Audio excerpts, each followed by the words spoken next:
Well, Ahmed Sulaiman joins us now. He's the National Secretary General of the Arewa Youth Consultative Forum to look at these matters. Thank you for coming in this morning. Thank you very much. Well, again, we have to contend with this kind of scenario. And then looking through this, I know we've talked about this several times, but with this particular one, I mean, sometimes when you hear it, you don't immediately remember how you respond to some of these things. But in spite of all the talk that is being held and the actions that the authorities are taking, we're still getting these kind of situations. What do you think? How should we be approaching this matter in terms of solving it? It's a daunting task to start with, because when you have an enemy who has the whole space and picks and chooses how he comes after you, it's very difficult to track him down. You just heard the report that they are actually making headways and they are narrowing them down, and there's just a few left who have been able to force their way through and create these attacks. But all the same, it has always been the same pockets of operators. They sneak around you and they hit you when you don't. Today they hit in Yobe, tomorrow they will hit in Adamawa, and the next day they will hit somewhere. So they keep you chasing the ghost. So the fact still remains, first, there is obviously the need, like he said, that you need more military presence. And I think that is, at this point in time, the need to really come out full blast. First, you sensitize the communities that something is definitely going to happen. As much as they can, they should be able to just get out of reach of these operations. But definitely they are coming out to comb. Remember, we have in history how the Gestapos were coming after the Jews in Germany. Almost door to door, 24 hours of every day, the military and other security agents of Hitler were around the whole of Germany. They were combing maybe about 1 million, so to say, Jews. And they managed to really get hold of a lot of Jews. And they know what they did with them.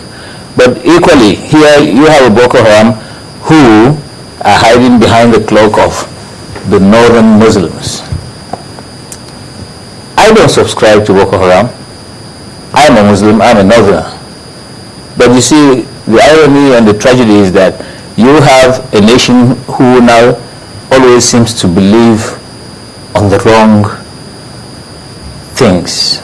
The people in this country suddenly find themselves to be distrustful of each other for no reason.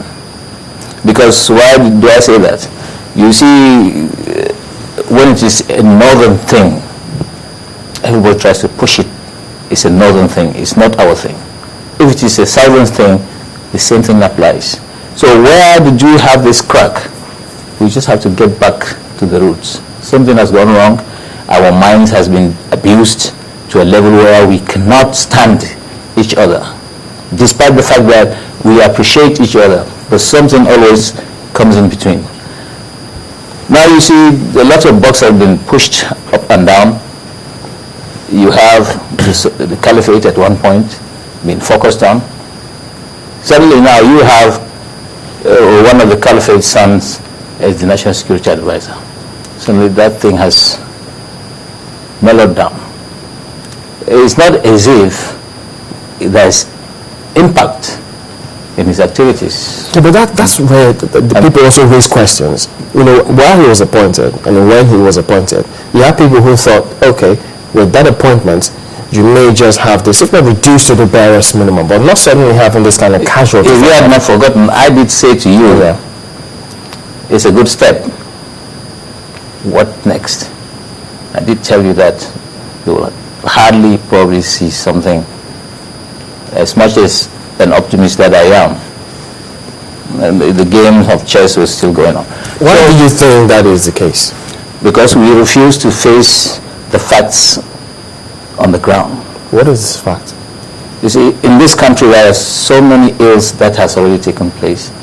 Everybody knows. Now today the common man on the street, even the illiterate man on the street, knows the problems that the leadership have in terms of corruption and in so many other ills.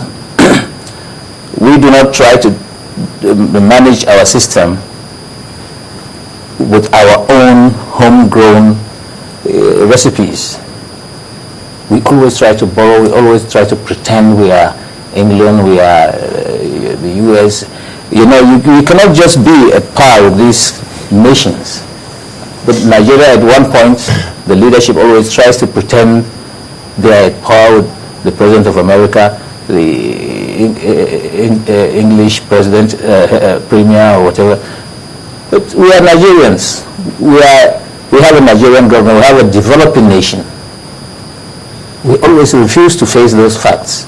We have a community where the president or any other government institution does not have the statistics of how many citizens in figures.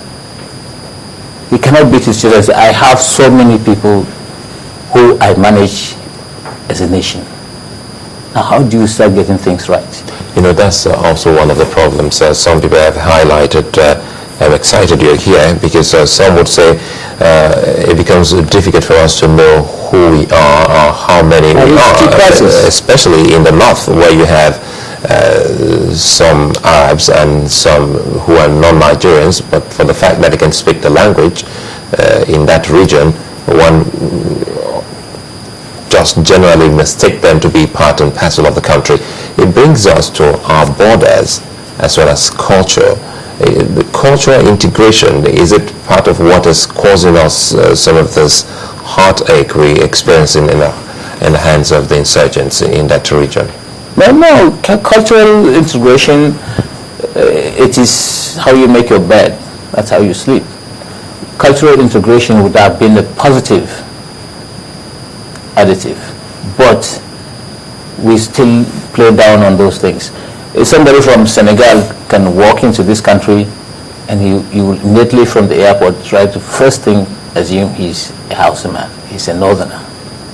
He cannot speak a word of Hausa or a northern language, but because of his mode of dressing, the stereotyped thinking, is a northern man.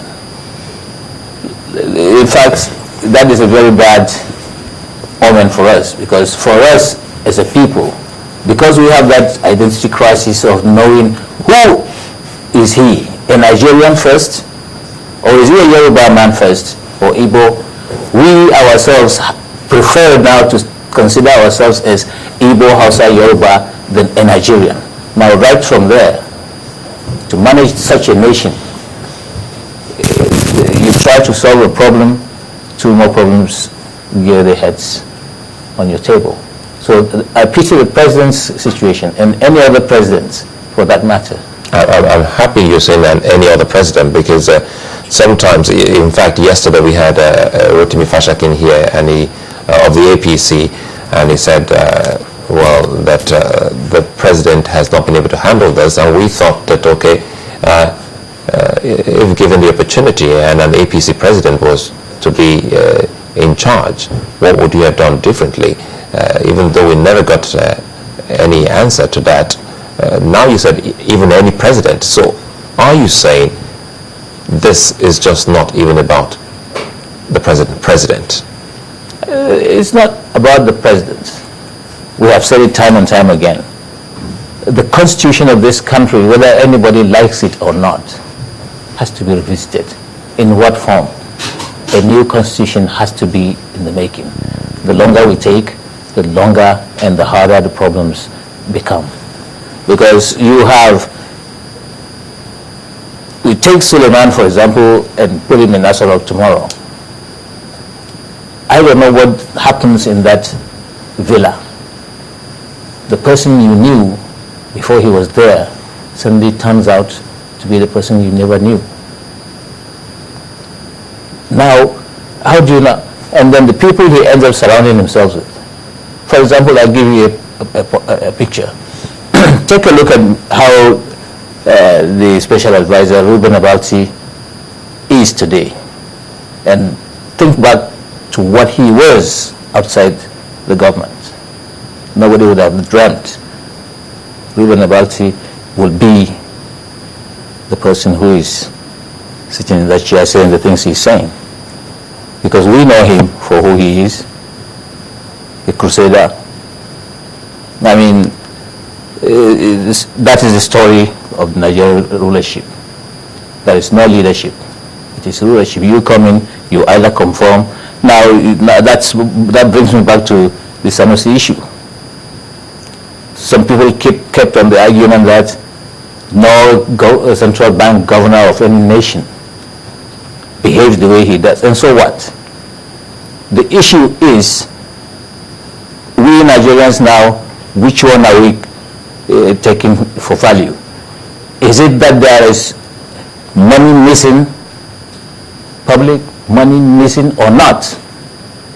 If it is 1 naira that has been missing, which the central bank said is missing, that is the issue. Okay. Let's So talk about, this is the tragedy of this country.